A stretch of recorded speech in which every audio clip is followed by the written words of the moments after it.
Heil og sæl, kæru hlustendur og verið hjartanlega velkomin í nýjasta þáttinn af hlaðvarpinu með lífið í lúkunum. Það mér einstök ánægja að kynna þátt dagsins af því að ég var svo heppin að fá pabba minn í viðtal og mér þykir alveg ótrúlega vænt það.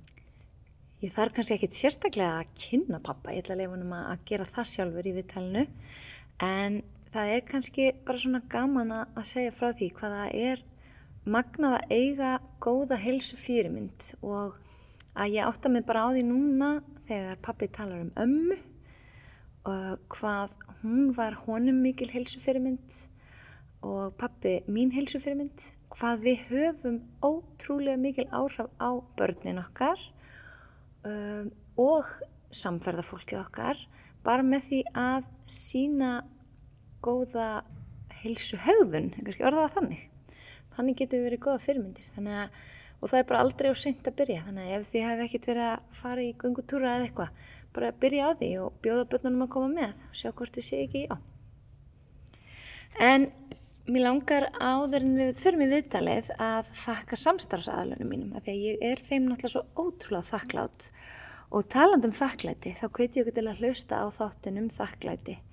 Því það náttúrulega bara svo ótrúlegt hvað hugafari breytist þegar maður færir athyglina yfir á þakklætið á það sem maður hefur í staðan fyrir það sem maður skortir. En mér langar að þakka Spírunni, Virkja, Þín fegurðsnyrtistofa og Heilsuhillunni fyrir að standa þéttu bakið á mér síðustu mánuði og ár. Ég svo heppin að hafa verið með flesta þessar samstarfsaðila til lengri tíma.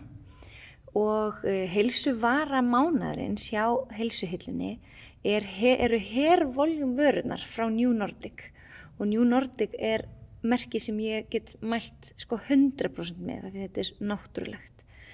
En það náttúrulega ýmislegt sem getur valdið því að hárið okkar þynnist eða verður líflaust. Það geta verið erfðir, það getur verið aldur, hormónabreytingar, streita, alvarlegir sjúkdómar, jafnvel einhver lyf. Þau geta verið orsökin fyrir því að hárið okkar breytist og þá geta bætiefni eins og hervoljum, töflunar og gúmmín hjálpa til. Síðan það sem ég hef mest notað sjampóið og næringin frá hervoljum. En þetta unnið úr eplaediki og þetta bara náttúrulegasta sjampó sem ég hef prófað og ég elska það. Hárið verður svo lengi hreint og það myndast engin svona filma eða húð utan hvert hár eins og með sumum sjampóm, þannig að það verður ekki svona þungt og flatt. En já, ég get algjörlega mælt með hervoljum vörunum. Svo það Spíran og nú styttist í að jólabrunch Spírunar byrji og ég hvet ykkur til þess að bóka borð tímanlega. Það yfirleitt fullt í brunch allar helgar og ég veit að jólabrunsin ennþá vinsælli, þannig að ekki missa af því bara með því að gleyma að bóka borð. Svo það Þín fegurðsnyrtistofa og mér langar að mæla mig gjafabréfunum þeirra sem eru tilvalin í jólapakkan. Ef þið vitið ekki hvað þið að gefa einhverjum, þá náttúrulega alltaf dásamlegt að gefa einhverja svona dekurstund upplifun. Og Virkja Markþjálfunarskóli. Þá langar mig að hvetja ykkur hlustendur til þess að hlusta á heilsumóla númer 25 til þess að kynnast Virkja ennþá betur og hvað það sem ég fékk út á náminu og hvað Virkja og hvað markþjálfun Þannig að ef þið eru ekki búin að hlusta, þá hvetja ég ykkur til þess að hlusta á heilsumóla 25 eftir að þið klárið þetta viðtal. En þá ætla ég bara að hleypa ykkur við þetta dásamlega viðtal sem að mér þykir afar vænt og ég vona að þið hafi jafn gaman að því og ég. Góða skemmtun!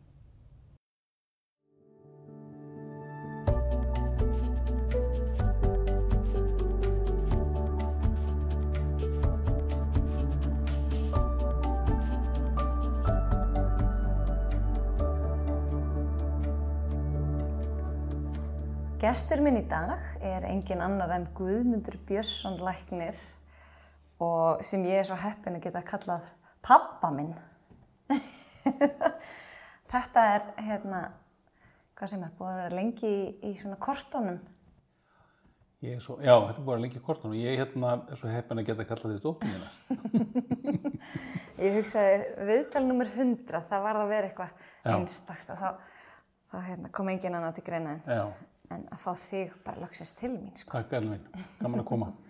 Æðislegt. Stoltur að þið með þetta hlaðvarp. Þetta er algjör snilld. Já, takk. Algjör snilld. Ég er alltaf að hitta fólk sem ég er að segja mér bara það, hlusta á það, sko, og svo er ég að hitta fólk sem að byrja, ert þú ekki pabbi hennar Erlu? Hvernig veistu það? Ég hlusta á hlaðvarp og svo googlaði ég og þú koma upp líka. Gaman. Takk fyrir að segja mér. Já. Gaman. En nú eru margir sem er að hlusta sem að þekkja þig ekki. Þannig að ef að fara kannski aðeins yfir, hver er Guðmundur Björnsson og hvernig myndir þú lýsa þér? Já, ég hef nú alltaf reynd að fara undir radarinn, sko, alla tíð. En ég sem sagt giftist mömmuðinni. Þegar við vorum bara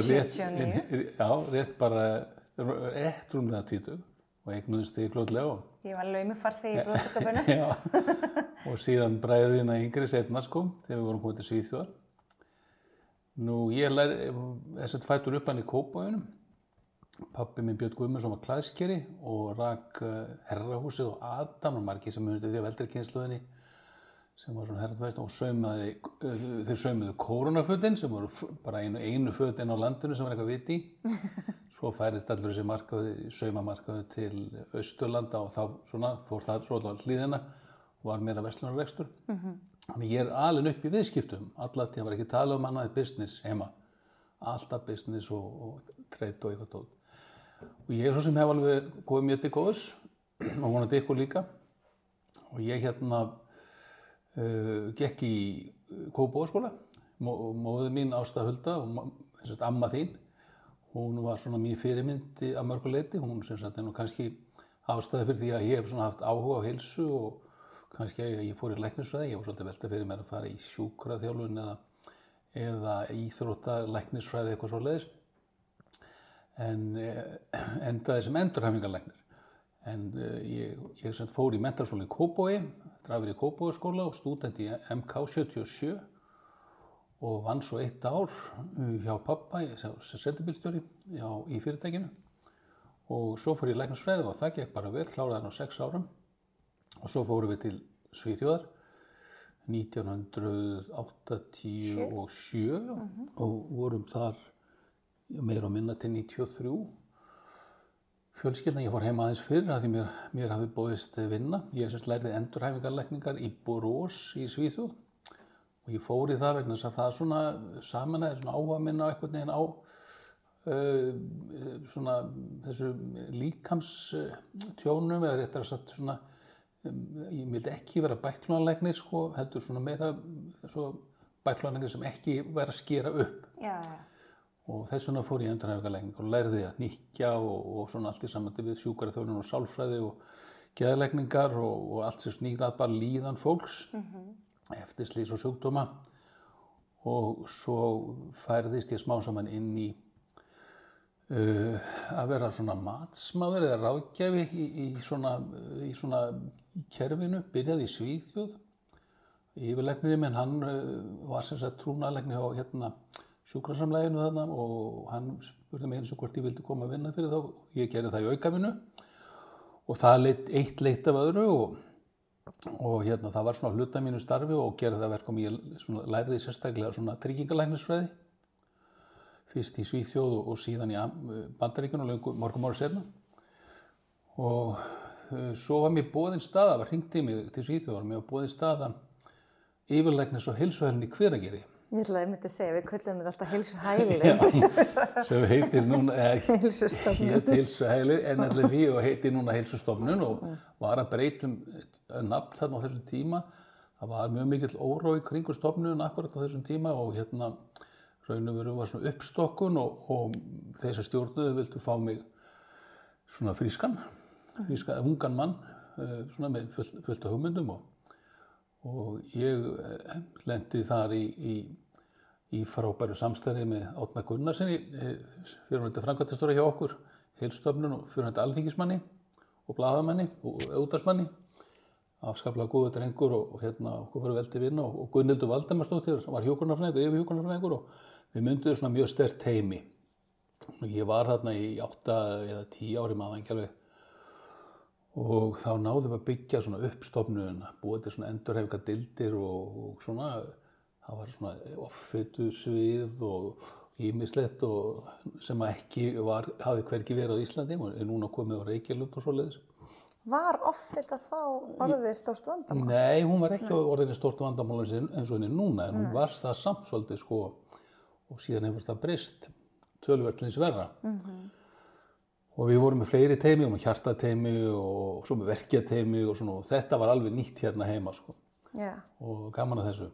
Var heilsustofnun áður þá bara svolítið meiri bara fókus á náttúrulækningarnar? Já, hún var svona fókus á sem sagt gömlu stefnu náttúrulækningamannana. Jónas Kristinsson læknistofnandi, hann var mikill fylgismaður náttúrulæknistefnu, kemur frá Evrópu og Þýskalandi, kallað Naturheil. Að lækna líkamann með þá fæðu og slökun og svona eftir atvikum því sem mögulegt var í dýraríkinu. Sem orðið svolítið vinsælt eftir dag. Sko. Og borða minni fitu og svo framvegis. Þannig að þetta var svona meinlæta stofnun á svona tíma. Þannig að hún fekk svona nýtt andlit þarna. Nú síðan var það þannig að Ólafur Björn Thorsheitin sem var framkvæmdastjóri Sjóvá almennra trygginga, hann var stjórnarformaður í heilsustofnun og okkur var vel til vina og svo einn daginn þá kemur Ólafur til mér og spyr heyrðu, nokkuð mögulega getur komið til okkur niður í aðalskrifstofunni í Kringlunni þegar við erum með smá vandamáli trúnaðarlæknir sem var hjá okkur, hann er hættur eða hann hætti eða þurfti að hætta á og það er bara bunkjað máli sem þarf að fara í gegnum, svona við verum aðeins að fara í gegnum skaflinn hvernig við ætlum að hafa þetta. Svo ég gerði það og ég mætti þarna niður á skrifstofu og hitti þar nafna minn sem var þá deildarstjóri, góður drengur og við það var úr og hann benti mér á bara haug af möppum, svona 100 möppur. Prinsi bíómyndanum? Sem þurfti að kíkja á, ég fór í gegnum það og einhvern tveim helgum og svona. Voru það þá mál? Já, svona mál, slysamál og vottorð og ýmis örgumödd og hvort þetta væri rétt og hvort það væri þetta þurfti að áfrýja þessu og fá yfirmat og alls konar hlutir og ég svona einhvern veginn svo driftaði svona hægt og rólega inn í þetta. Þau buðu mig síðan að verða trúnaðarlæknir hjá Sjóvá sem ég tók og það var svona hlutastarf, það var nú mest svona helgar. En svona ég mætti svona sendipartin einhvern daginn í vikunni og það var bara mjög gaman, alveg ótrúlega mikið reynsla, kynntist þar lögfræði og lögfræðingum og hvernig það fólk hugsar og vinnur og viðskipta rekstir og fleira sko. Hvert svona aðalstarf trúnaðarlæknis? Það sem sagt að fara yfir, til dæmis í tryggingafélögum, fara yfir gögn og staðfesta það að þetta sé rétt sem sagt að veikur maður sé veikur og það sé ekki verið að útbúa eitthvað mál sem ekkert mál. Það eru miklu peningar í húfi, veikindaréttur og alls konar hlutir og hvort að vottor séu gildi eða ekki. Og síðan hlutverk trúnaðarlæknisstefnu í fyrirtækjum sem ég hef verið á seinni árum svolítið. Það meira svona að vera þeim til ráðgjafa varðandi veikindi og starfsmanna og svoleiðis. Skoða vottorð og samþykkja þau, hvort að þau séu eðlileg og ef að þeim sem að reka fyrirtækið eða í mannusteldinni finnst eitthvað óeðlilegt þá vilja þau fá álit trúnaðarlæknis, hvað honum finnist til að fá svona sjálfstætt álit. Það er svona meginstarf trúnaðarlæknis. Og það hefur verið ákaflega gefandi. Nú síðan kom að því að ég varð að ákveða það í hvort fót ég ætlaði að stíga, hvort ég ætlaði að vera áfram yfirlæknir á heilsustofnun eða fara út í þetta full time, þessa tryggingalæknisfræði. Og það tók svolítið tíma fyrir mig að ég var í 1,5 vinnu þannig að ég varð að taka af skarið sem ég gerði og ákvað að segja upp í heilsustofnun. Ég held að þetta hafi verið 2000 eitthvað svoleiðis. Og menn sögðu, sko, kollegarnir mínir sögðu við mig, ertu brjálaður að segja upp þessu starfi? Þú veist, flottu starf, ungu maður. þú getur verið þarna alla ævi og ég hugsa bara, ég fekk alveg hroll, sko. Það vissi ég hafi gert rétt. Já. Svo ég gerði þetta og þetta tekur maður áhættu, maður með fjölskyldu og skuldbindningar og ég hafi af þessu svona sæmilega tekið til að byrja með og bara alveg nægar þegar frá leið og hefði afskaplega gaman að þessu. Svo ég sérmyndaði með þessu á námskeiðum í Bandaríkjunum. Og ég fór síðan að vinna með Ragnar Jónssoni, bækluanlegni, miklum vinnu mínum, sem að við vunnum saman og vorum með rekstur saman í mörg ár. Og hann nýhættur störfum bara vegna aldurs. Þetta nú svona, sko, í stórum dráttum, svo kemur þetta inn í, sko, læknafélagið. Já, þú varst formaður læknafélagsins. Já, í nokkur ár. Það var hringt í mig líka. Og þetta búið undir mig, Sverrir Bergmann, sem þá var formaður læknafélagsins og var að hætta. Hann sagði, Guðmundur minn, þetta góðu maður Sverrir, ég með smá erindi fyrir því og eins og hans málfar var, afskaplega klár maður og vinalegur, hjálpsamur. Og þá var það hann spurði hvort ég væri til að gefa kost á mér formaður læknafélagsins. Og þá var þetta þegar ég vildi fá svona ungan mann og fannst mér greinilega hafa fylgst eitthvað með mér og ég verið drífandi og svoleiðis. Og það varð úr að ég byrjaði í stjórn, já, hvort ég vildi koma í stjórnfélagsins. Byrjaði í stjórnfélagsins 1993 eða 4, ég man ekki alveg hvernig það var. Og ég var í stjórn félagsins og síðast formaður í meir en 10 ár. Já, ekki sem formaður, endaði sem formaður síðust árin. Já. Og svo bara fann ég það að sá tími var bara búinn. Það voru mörg svona mál búin að vera í gangi sem voru erfið og mér fannst þetta taki allt of mikið tíma frá fjölskyldunni og vinnunni minni. Það var gagnað einhverjum smálið fræga og síðan var launadeilur hjá læknum og samningar sem tóku mjög langan tíma. Svo þurfti að stokka alveg upp skrifstofuna, alveg að breyta til, taka upp með þess að tölvukerfi. Það var fyrst ekki sem hún notaði tölvur í því félagi. Svo ég bauð mig ekki fram til endurkjörs. Hvert aðal hlutverk Læknafélags Íslands? Læknafélagið fagfélag og hagsmunafélag, bara, sagt, eins og verkalýðsfélag í raun og veru. Heldur utan réttindi lækna og skyldur og þegar ég var þarna þá fórum við að beita okkur og það var reyndar töluvert gert það en við gerðum ennþá meira því að vera svona próaktív. Já, svona fyrirbyggjandi. Fyrirbyggjandi. Það að læknafélagið gripi inn og kæmi í fréttirnar og hefði álit á hinn og þessu í heilbrigðismálum. Og það voru ekki allir ánægðir með það, sérstaklega ekki og heilbrigðisráðir og aðrir stjórnmálamenn og svoleiðis. Það bara svo lífið pólitík þannig. Af því það nú búið að vera bara í umræðinu síðustu ár að ég held að 80% af kostnaðinni heilbrigðiskerfisins fari í sjúkdóma í staðan fyrir að nýta meiri fjármagn í fyrirbyggjandi aðgerðir. Já. Þú veist, það eiginlega sorglegt að þetta sé ennþá staðan í dag, 2025. Já. Það heilmikill vandi að verja peningunum rétt í forvarnir. Og það kannski þar sem að hnífurinn stendur svolítið í kúnni, að menn sjá ekki árangurinn fyrir eftir 5 eða 10 eða 15-20 ár. Já.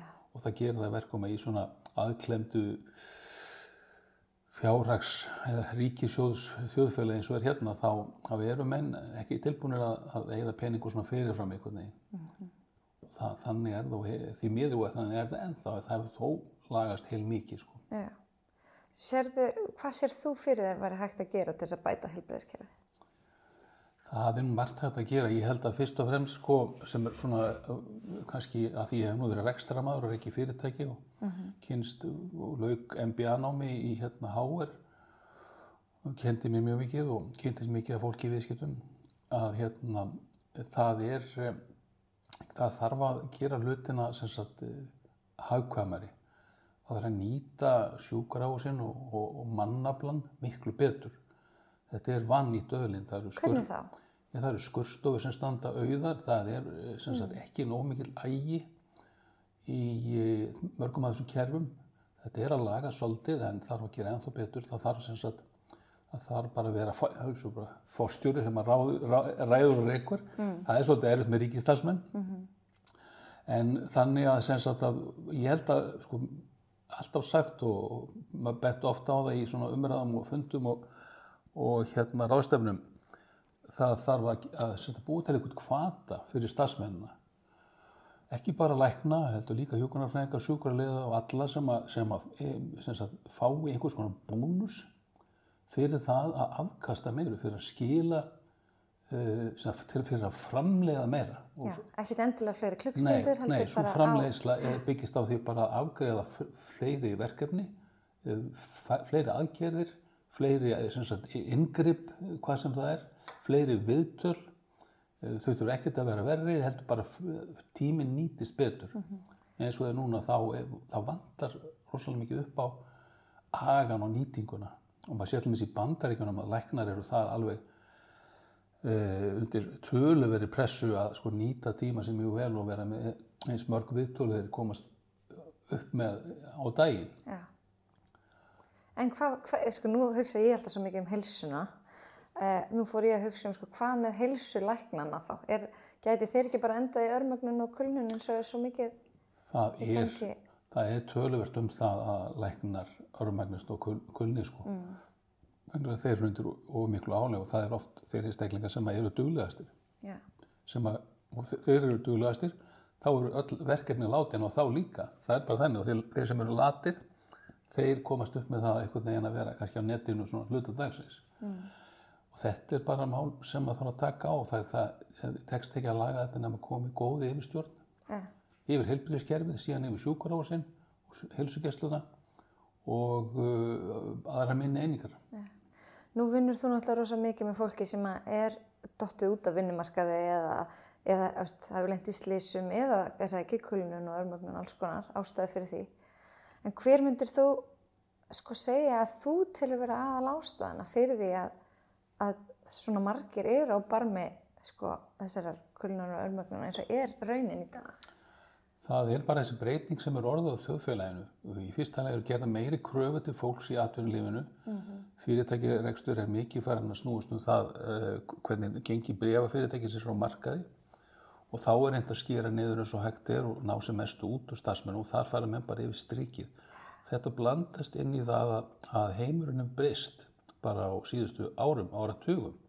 Ég meina það er ekki nema 15 ár eða rúmlega það síðan að iPhone kom. Og hvað hefur skeið síðan þá? Það er allir í símanum og... Talandi um síman. Ok, þetta er skemmtilegt. Má ég svara? Já. Jæja, við erum komin aftur eftir skemmtilegt. Það hringdi akkurat síminn þegar við vorum að tala um að símarnir eru farnir að... Það var ekki til iPhone hérna fyrir 15 árum. Já, við vorum að tala um áreitið og af hverju fólk sko lendir í kulnun. Það er bara mikið að gera hjá fólki. Það er og sérstaklega hjá konum sem hafa bara miklu meiri ábyrgð heldur en við kallandir á þriðjuvaktinni. Á svona sko langflestum heimilum. Og það gerir bara verkum að fólk það kemst ekki yfir allt sko. Svo það þarf að vera á þessum fundi og það þarf að hitta þetta fólk og fara á þessa tónleika og taka þátt í þessu og vera í fjallgöngum 10 toppa á sumri og ég veit ekki hvað. Já, sinna bleikamdi í skólanum. Já, einmitt. Og jafnvel aldruðum foreldrum. Já, þetta er bara ástæðan. Fólk bara hefur mikið að gera og símarnir eru að taka allt mikla athygli frá okkur, fullorðnu, og ennþá meiri frá börnunum sem er verst. Þannig raun og verið eftir að banna snjallsíma í skólum bara alveg og verið ekki að ræða það sko. Það eru nú margir skólar sem betur fyrir að taka það. Já, sem betur fyrir það. Skeið. Þannig ef við reynum að hugsa um lausnum, að því að þú ert nú svona lausna með þér. Ég veit að þú ert ekki með svör við öllu, en sér þú eitthvað sem hægt er að gera svona til þess að minnka þetta álag? Ég held að sé hægt að gera fullt af svona hlutum eins og námskeiðum sko. Og fræðsluefni og sjónvarp og svona sem að væri svona byrt og Ferri hefur nú verið svolítið leiðandi í þessu að byrta myndir af fólki með nefið hann í súpunni. Já, einmitt, það var skemmtilega auglýsingar. Það er svona svolítið þáttina sko, hvað skeður ef að þú brennur út sko. að fólk lendir þá í þunglindi og afkastar ekki vinnunni og missir vinnuna og lendir í vítarhring og sumir í að bli neyslu. Þannig að það er einhvern veginn að sko, vinna þetta þannig með fræðslu og forvarnastarfi. Þá held ég að sigurinn getur unnist á nokkrum árum. Þannig við erum að hvetja þá sem það er ekki bara stjórnvöld, að láta meira fjármagn í forvarnir. Það eru stjórnvöld og yfirvöld heilbrigðismála, landlæknir og formenn læknafélaganna og hjúkrunarfélagsins og sjúkraliðafélagsins og sjúkraþjálfarafélagsins og allir sálfræðingafélagsins og allir sem vinna með þetta fólk sem er útbrunnið og er mjög oft erfitt að endurhæfa. Nú hef ég fylgst töluvert mikið með virk af því að ég er nú í þannig starfi að ég er svona að skoða gögn þaðan og svona hitta fólk sem hefur farið gegn þar og er á leiðinni gegn og það eru góðu hlutir að gerast þar og þau mættu eins og annað í kerfinu afkasta meiru og en það er svona þeir sem vinna þar horfa á þetta fólk og það er ótrúlega margir sem eru illa farnir út af ómiklu álagi og eru jafnvel kannski með einhverja veikleika fyrir sem að gera ástandið en þá verra og fyrr. En ég spyr líka alla sem koma til mín, hvað er heilsa? Þannig að mér langar svolítið að vita, hvað er heilsa fyrir þér? Heilsa hún er andleg og líkamleg, hún er félagsleg, fjárhagsleg. Þetta er svona samblanda mörgum þáttum. Það skiptir miklu máli að hugsa vel sig og rækta líkamann og forðast fíkniefni og efni sem geta valdið skaða og stunda hugleiðslu og hvíld og mjög gott viðtal hjá Viðan Óla, geðlæknir. Frábært við minn, alveg frábært og hann er náttúrulega bara algjör frumkvöðull og spútningi í þessum stressskóla sínum og hann ætti að fá fálkavarna finnst mér, ef hann ekki þegar búin að því. Og þetta er svolítið blandað því og fjárhagsleg heilsa líka bara fólk kunna að fara með peningar sína og eyðingum efnum fram og skuldi ekki mikið á kreditkortum og þú veist, læri það að vera ekki geinkeypt fyrir tilboðum og auglýsingum og svo framvegis og félagsleg heilsa að fólk passi sig upp á að það einangra sig ekki sko, að leysa deilumál í fjölskyldum og þannig að bræður og systkini og geta tekið saman sem maður sér ofta fjölskyldur splundrast út af einhverju sem engum máli skiptir og þetta veldur vanlíðan og félagslegar einangrun og fullt af fólki og sem er svo auðvelt að bæta sko ef fólk bara tilbúið að leggja niður á vopnin. Sko, nú hef ég náttúrulega þig sem heilsufyrirmynd. Þakka þér fyrir það. Af því að ég man svo eftir því að þú varst að fara út í göngutúra í Heiðmörk og alls konar eitthvað svona þegar ég var unglingur. Og það er greinlega eitthvað mjög miðaldra því að nú er ég að fara í göngutúra í Heiðmörk. Já, mamma var náttúrulega sko, hún var náttúrulega fyrirmynd mín.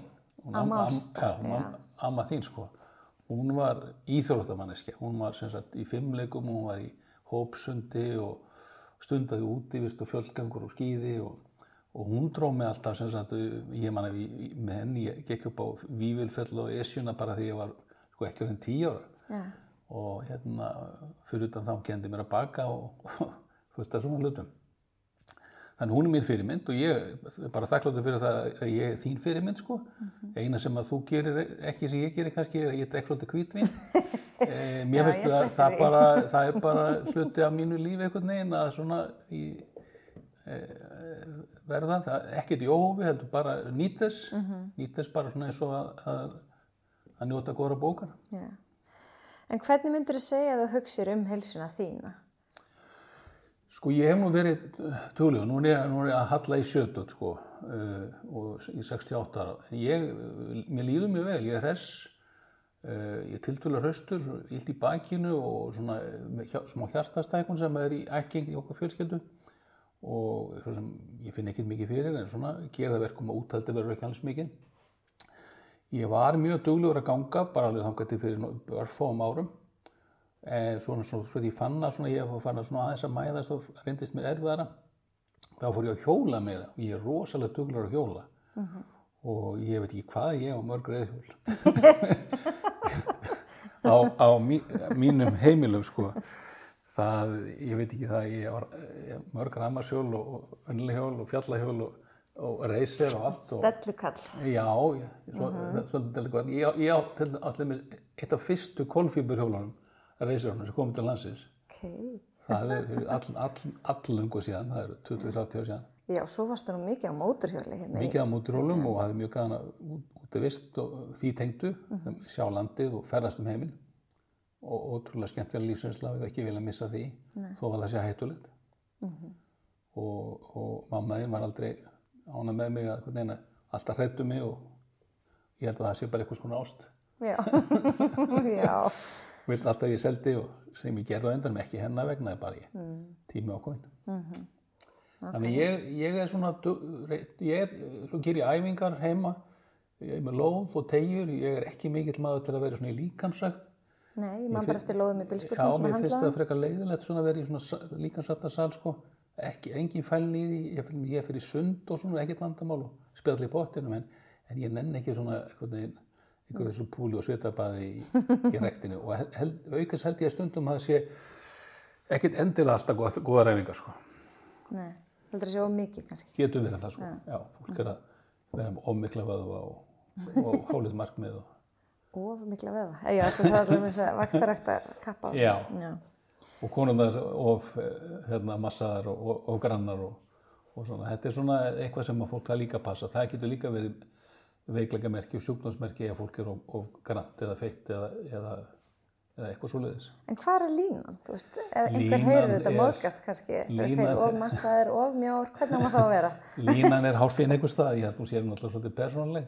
Hún er á einhverju flökti svona á þessu svæði sem að ég held að við flest sammálum að vera bara svona í bara góðu formi og hugsa vel sig og hvíla sig vel og stunda sína vinnu og áhugamál og vini og félagskap og fjölskyldu. Það er línan einhvers staðar. Heldurðu sko að erfðir hafi áhrif á heilsun okkar? Eða heldur að uppeldi skipti meira máli þessar venjur?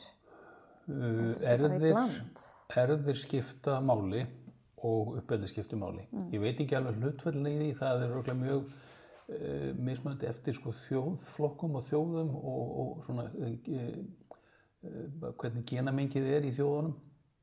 Íslendingar eru tiltölulega hraustir, komin upp svona víkingum og mikið og erum hraust.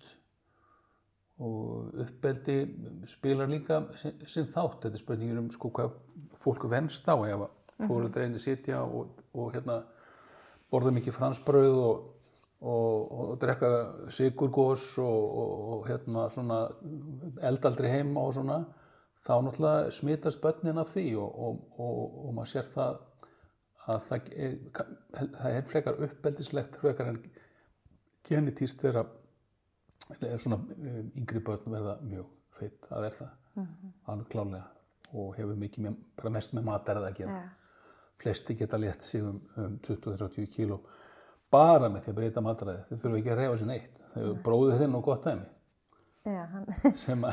Sem að fekk hérna rauðarspjaldi þegar var konið 100 kíló og að fá hann blóðþrýsting. Ég má nú helst ekki segja frá þessu hérna svona í opinberri vettvangi. Ég vil láta okkur hafa það. Hann verður þá bara fúll hann verður mjög hraustur í dag. Hann sem sagt er búinn að létta sig 20 og eitthvað kíló og bara allt annað að sjá hvernig hann lítur út og hún líður alltaf bara miklu betur. Maður sér það bara á honum og finnur það á honum. Þannig hann fær 10 alveg hjá mér. 10 einhvern, já. En fyrst við erum að tala þetta, þá varst þú nú bara ákveðin frumkvöðull sem læknir að sko með að mataræði hefði svona mikil áhrif. Þú gafst út bók, hvað er það mörg ár síðan? Já. 90 eitthvað. Þú getur grenst, já. Þú getur grenst og breytt lífsstíl. Já, akkurat. Það eru svona, alltaf ekki verið svona kringu svona 2003, eitthvað svoleiðis, sem að eitthvað svona cirka, þessi, er það ekki hvað 20 ár rúmlega, 23 ár. Segðu okkur frá hvernig þú dast inn í það. Já, það var nú nákvæmlega sama og skeiði mínu lífi. Ég hef búin að hafa svo mikið af áhrifavöldum og svona velvildarmönnum. Það var þannig að Ásmundur var á þessum tíma bankastjóri í Íslandsbanka í einhverju millibilsástandi sko og afskaplega góður drengur og okkur var mjög vel til vinna þegar við og enn sérstaklega þegar við vorum að semja bókina. Frábært að vinna með honum, mjög skýr og skilningur. Og hann var búinn að vera hringt í mig vegna þess að hann var búinn að létta sig ég man ekki hvað það var. Það var eitthvað heil ósköp sko. Bara að því að breyta mataræðinu og var þá búinn að stúdera hann svokallaða kolvetnakúr. Já, lágkolvetni. Já, Atkins, það sem að kalla þá. Það var ekkert mikið verið að ræða þetta á þessum tíma? Nei, það var ekki mikið að ræða þá og næringarfræðingar voru alfarið á móti þessu. Og ég var alltaf hrifinn af þessu og ég benti fólk ofta út á heilsuhælinu að bara að breyta mataræðinu, minnka kolvetnin, hreyfa sig meira, þá bara lofaði því að þeir léttust við lífbætur og sem bara 90% fólk var þannig. Ja. Og allir óalánaðir. Svo ég sagði ég meni hvort að hann stakk upp á því að ég hefði ekki bara skrifað bók þetta. Taka þetta saman og fræða fólk. Jú, og hann var til í það og ég líka. Svo við eittum örugglega heilu ári, segja. Svona kvöld og helgar hittumst og ég man alveg hvernig við gerum þetta. Við vorum með bara tölvur og skjávarpa og svo bara skrifuðu bókina hún var bara på vegg og við vorum alltaf að breyta og bæta í og svo hafði hann lesið eitthvað og ég kynnt mér eitthvað og þá bættum við inn í og svo lengdist bókin bara og var bara mjög skemmtileg bók. Hún byrjaði á svona almennu næringarfræðslu, bara hvað þessi efni heitu öll sko, magnesíum og kalsíum og allt þetta, þú veist, og bara þannig að fólk vissi það og síðan svona þjálfunarfræði sko, hvað fólk þyrfti að gera svona til að styrkja sig og svo kom lágkolvetna bókin eða sem sagt hlutin og það bara þannig að þú bara borða minna kolvetnum og það voru uppskriftir, það var bara hluti af bókina var með litmyndum og allt og feikilega skemmtileg útgáfa og ég man ekki alveg hvað útgáfan hét sem að gaf þetta út en þau stöddu okkur mikið. Nú það skans frá því að segja að bókin hún alveg rókseldist, bara í bílförmum og ekki það við verum að gera þetta út af peningunum. Heldur það bara og hún var með þessi endurútgefin allt svoleiðis. En upp úr þessu hófst alveg svakaleg reikistefna, sérstaklega kom það nú frá næringarfræðingum það að þetta geti verið mjög skaðlegt og allt það. Það væri sem byggist að þú borðir allt mikla fitu og það allt mikil kransæðasjúkdómar og alls konar hluti sem voru alls ekkert sannir sko, ekkert búið að sýna fram á, sem var meira svona mýtur. Og ég kom í viðtölum í sjónvörpum og í blöðunum og það voru deilur þetta. Svo bara hjaðnaði það einhvern veginn smám saman því að það var alltaf að koma fólk í blöðunum sem var að segja hvað það náð miklum árangri. Yeah.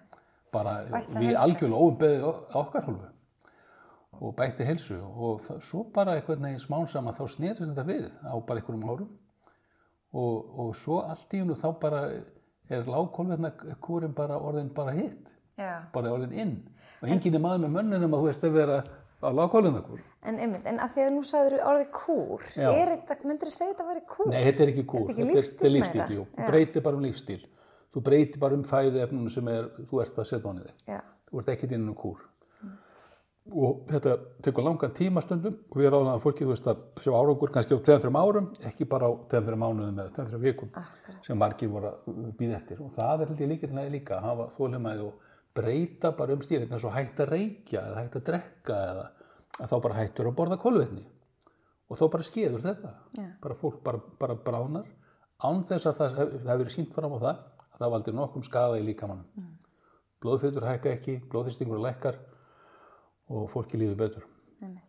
Og þessi mýta með blóðfitunar og hækka kólesteról þetta, svo umræða hefur svona svolítið farið svona, til liða við sjálfa sig sko, smám saman og það var allt og mikil áhersla á þetta sínu tíma sem gerði það að maturinn var sko, gerðu fitusnauður, engin fita og hvað gerðu framleiðendur þá?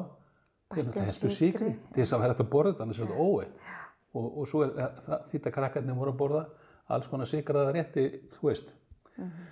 Og hérna með sætuöfn og fleira og það breytti þessu og stór ástæði fyrir faraldrinum sem varð á tímabili. Já, var þetta low fat diet? Já. Já, einmitt. En ég held líka mesta gagnrýnin sem að svona lágkolvetna mataræði fékk var að það var svo mikið verið að sko innbyrða unnar kjötvörur sem í raun og veru ekkert hollar. Þannig að ef þú ert á lágkolvetna en borða bara hreina rafurðir, þá er þetta bara mjög hollt og gott fyrir lífstílinn, sko. Ég man að Ásmundur kom einu sinni með sem sagt sko svona töflu sem hann hafði sett upp sko með hvað þetta borða og hún var sem sagt svona vika sem sagt og það var morgunmatur, hádegismatur, kvöldmatur og þá var þetta bara demo sko, bara þú veist til þess að sína hvernig það passaði inn í sko, áður þetta fylla í sko allt og það stóð sem þetta á mánudegi stóð sem þetta á morgnana var það bacon og egg og svo í hádeginu var það ég man það ekki nákvæmlega eitthvað sko og þetta var sett svo sama alla vikuna af því að þetta var demo. Ég sagði þetta horfði á hann og sagði, ertu villur með þetta? Að hann ætlaði að borða bacon og egg á hverjum degi. Alla daga, já. En hvað var hann að borða þegar hann léttist svona? Var það bacon og egg? Já, hann borðaði sem sagt meiri af fitu og bara reyndi að skrúa algjörlega fyrir kolvetnin. En grænmeti?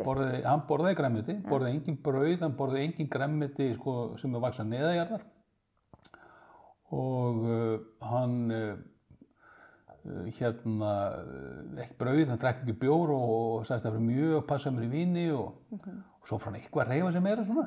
Ég meina, hann hrundi sko bara alveg, ég meina ekki hvað, ég stóð ekki alltaf að fara með tölum sko. Það voru 30, 40, 50, 60 kíló. Já, ég var að googla hérna, þú getur greinst á breytni lífstíl að útgáfa ár 2003. Já.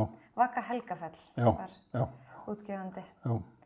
En svo gáðu þú út endurbætta útgáfu nokkrum árum seinna. Já, hún var nú í raun og veru endurprentun sko. Já, ok. Með svona lagfæringum og svona viðbætum.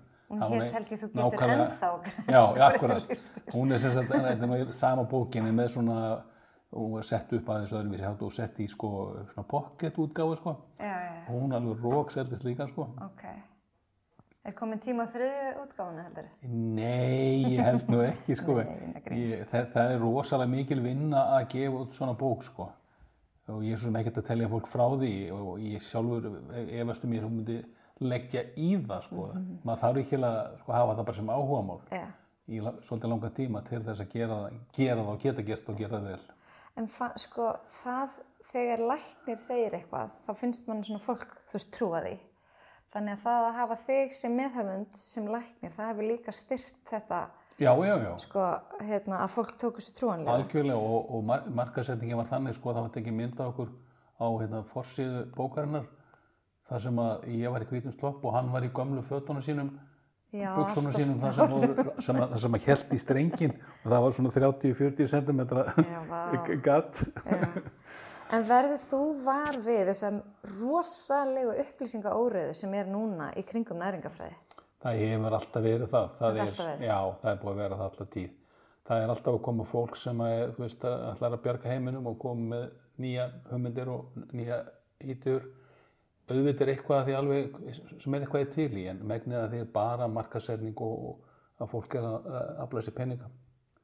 Bara gróða sjónarmið sko. Allar þessar dellu sem fólk fær sko. Já, en sumum fannst þetta örgulega della á sínum tíma?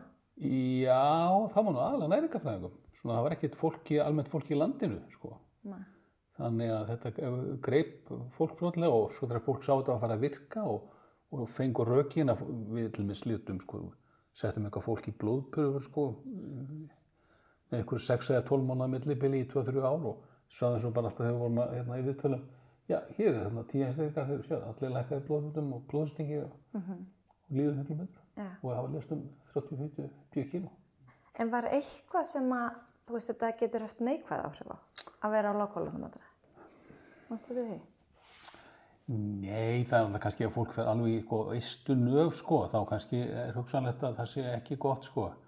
Þá fer fólk að brenna sko líkamannu sínum sko, raun og veru, fer í svona keton ástand sko og maður finnur það til dæmis á fólki sko sem að með svona veikindi sko að það kemur svona acetonlykt út fólks. Fólk er á keto mataræði. Þá er fólk farið að brenna sem sagt eigin líkama sem orku. Og það er ekki gott þegar maður fara langt inn á það stig. Það má á einhverju leyti en það má ekki fara langt þangað. Þannig að þar þarf að draga mörkin. Hefur þú tileinkaðir þetta mataræði svona, ég veit, þú ert ekki að sleppa öllu en svona í gegnum ári? Nú er þetta 20 og eitthvað ár síðan. Já, ég hef forðast mjög mikið brauð og kökur og allt svoleiðis. Og semst allt mjöl og allt svona sem er miklu kolvetnum í. Og bjór og svona hefur reynt að forðast og fá bara kolvetnin úr þá grammeti og já, bara þau sem að þarf. Já. Og þau koma alveg þaðan, þau eru það líka, og þau eru að mörg leyti miklu hollari kolvetni, þau losast hægar, þessi kolvetni sem er í, já, akkurat, þessi kolvetni sem eru í þessum brauði og keksi og dóti, þetta er allt svona kolvetni sem losna fljótt úr meltinguna, fara fljótt út í blóðið og hækka blóðsykurinn leið og sem þýðir að þegar hann hækkar þá sendir hann upp til heilans þú verður að borða af því að þeir halda að það sé því vanti úr því sem sagt eitthvað næringu heilin heldur það. Já. Þannig að þú varst svona pínu á undan þenni samtíð með þetta. Já, kannski já, hér á landi, já, kannski, já. Þetta var ekkert svona fadd á sínum tíma. Þetta náði einhver flugi fyrir hana við Ásmundur gáum út þessa bók. Það verið vissulega einhver hópur sem aðaldist þessu. Já. En fannst þér fá mikla gagnrýni? Þú sagðir að einhverju næringarfræðingar hafi verið á móti þessu?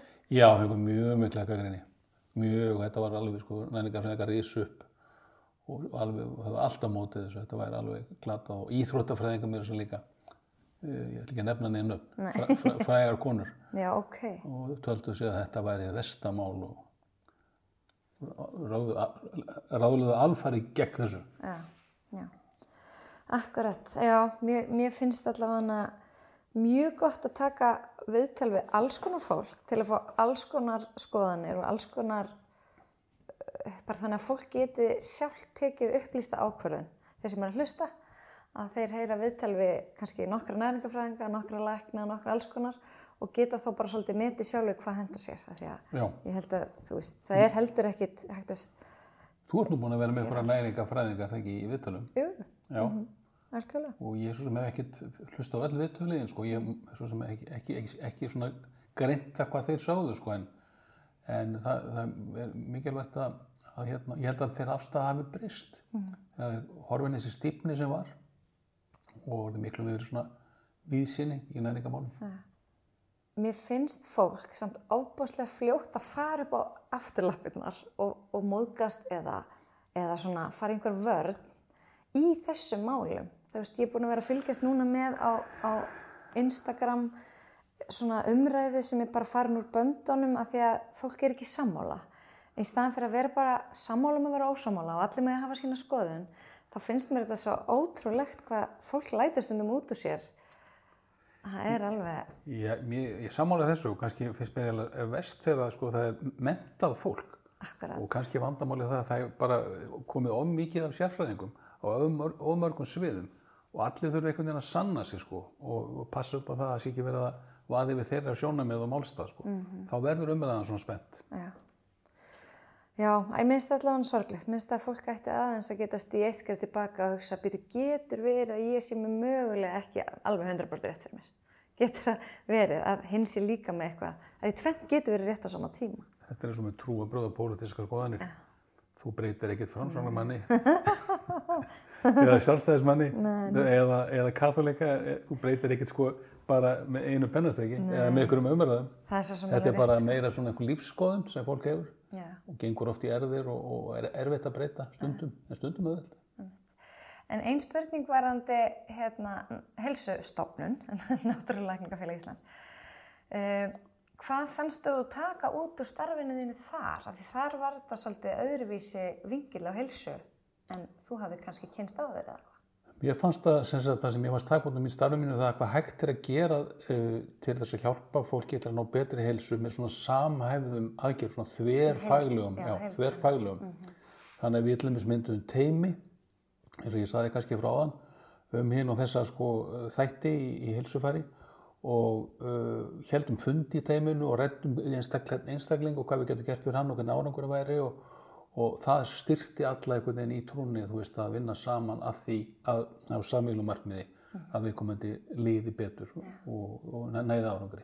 Og þetta unnið svipað en þann dag? Já, þetta unnið bara mjög mikið svoleiðis og bara gaman að sjá hvernig það hefur þróast og þroskast og orðið miklu meiri þverfagleg starfsemi heldur en var.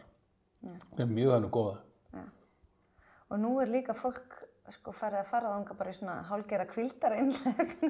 Því mamma farið nú stundum. Já, það er sem sagt, og hérna við höfum farið þarna nokkur sinnum og bara mjög gott að maður svona endurstillir sig. Ég var til í fara. Ég er ennþá að vinna og mikið að gera og hérna gott að hvíla sig og veist, að byggja sig upp á nýtt og gefa sér tími í það að, veist, að svona létta sig og lækka blóðþrýstinginn og það er mjög gott. Ég mæli með því, alveg tvímarlaust. Og við erum ekki á prósentum, þetta ekki. Við erum ekki á prósentum. Þú kannski færð til að vera styrktaraðil. Já. Vini mína. Blikk. Ég hefði kannski að tala við á vini mína. En hérna það er líka eitt sem ég hef tekið eftir í gegnum árin. Þú hefur alltaf forgangsraðað svefn. Já, ég fer að sofa því ég er þreyttur, eins og Óli bróðinn. Já. Ólífur er það, það er alveg dásamlegt, Bara þegar ég er orðinn þreyttur, þá bara get ég ekki, þá get ég ekki hangið einhvern veginn eins og sem ég geta. Þú veist, hvort sem það er sængkvæmi eða eitthvað, eða yfir sjónvarpinu einhver spennandi þáttur eða eitthvað, ég segi bara nei, tími kominn. Ég held að það sé mjög góður siður. Bara láta hvíla líka maður þegar maður finnur hann þreyttur. Þá sofnar maður líka miklu betur, sefur miklu betur og vaknar miklu úthvíldari. Vaknar fyrr á morgnana því morgunstund gefur gull í mund. Það eru morgnarnir sem eru bestir. Það er góði tíminn, sérstaklega á sumrin. Já. Það er slett. Fara þá út í göngutúra eða hjólatúra? Já, eitthvað svoleiðis. Það ekki? Já. Það er dásamlegt. Það er líkam og sál. Ertu með eitthvað svona heilræði til hlustenda? Ég held að hlustendur þínir séu alltaf mjög breiður hópur, með það sem ég hef heyrt og það er svo sem erfitt að gefa önnur heilræði heldur en það bara að hugsa heilsuna og slaka á og stressa sig ekki mikið, taka hlutunum ekki alvarlega og vera ekki fastur í vítarhring að þurfa að horfa á alla fréttir og alla þætti og taka þátt í öllu sem er í boði, heldur bara fara heim og setjast og lesa góða bók. Ég man ekki það ekki kennt við einhvern mann. Jú, hann var með þetta í útvarpinu núna daginn einhver þátt að maður helgina. Ég man ekki hvort það var Nissen eða Nielsen tækni. Og maður sest niður og gerir ekki neitt. Já. Sérstaklega sunnudegi. Það er gott hjá hann. Sest niður og gerir ekki neitt. Gerir ekki neitt. Maður má lesa bók. Maður má ekki vera að hlusta á tónlist, maður er að róleg og svo maður bara slaka á huglega og vera svona óvinnund. Ég held nefnilega að við Íslendingar mættum vera miklu duglegri við þetta. Já. Ég man svo eftir vinkona mín bjó í Danmörku og hún var eitthvað að reyna að finna tíma til að hitta einhvern og þá sagði viðkomandi, nei, ég er upptekinn þennan dag og nú, hvað er það að fara að gera? Nei, ég er upptekinn, ég er búin að ákveða að gera ekkert þennan dag. Og ég hugsaði bara, vá, þetta er svo mikið snillt. Ég þekki fólk hjón sem eru með strikaður yfir í almanakinu sinu miðvikudagskvöld. Bara alveg saman, bara sem jarðarför. Já. Og ég meina, auðvitað fólk að gera þetta. Þetta er eina leiðin. Þetta skeður ekkert öðruvísi. Og þú passar ekki upp á að halda vináttu vina þinna og félagskap þeirra, en bara setja það bara í almanaki. Heyrðu að hringi í Bjössa eða hringi í Palla eða Ása bróðir eða. Því mamma hefur náttúrulega verið rosa dugleg við þetta. Félagslega heilsan er ykkar fyrir 10 eða 11 Já, við erum félagslynd, höfum gaman að umgangast fólk. Við veljum okkur líka rosa vel tíman og vinina sem við umgangast. Það er ekki gott að umgangast mikið á orkusögum. Nei. Það það tapar á manni. Algjörlega. Maður að læra það. Maður að passa á því. Algjörlega. Gefa frá sér og þá færði eitthvað í staðinn.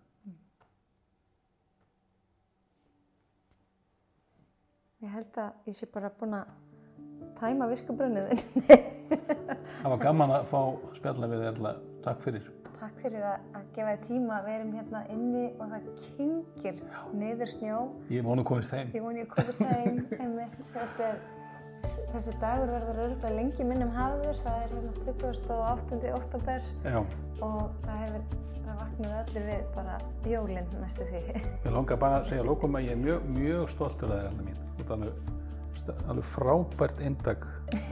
Vel smíðað og staðið alveg yndislega vel og fallega fjölskyldu og vel uppalin börn og er dugleg og skynsöm. Þannig að ég er ákaflega stolt. Takk fyrir. Ég hef gert eitthvað rétt. Þú hefur gert mjög margt rétt, pabbi. Takk fyrir alveg. Takk þér. Ég er æfa með að taka hrósið þannig ég segi bara takk. Og svona í blálokinn þá langar mig að þakka ykkur hlustendum.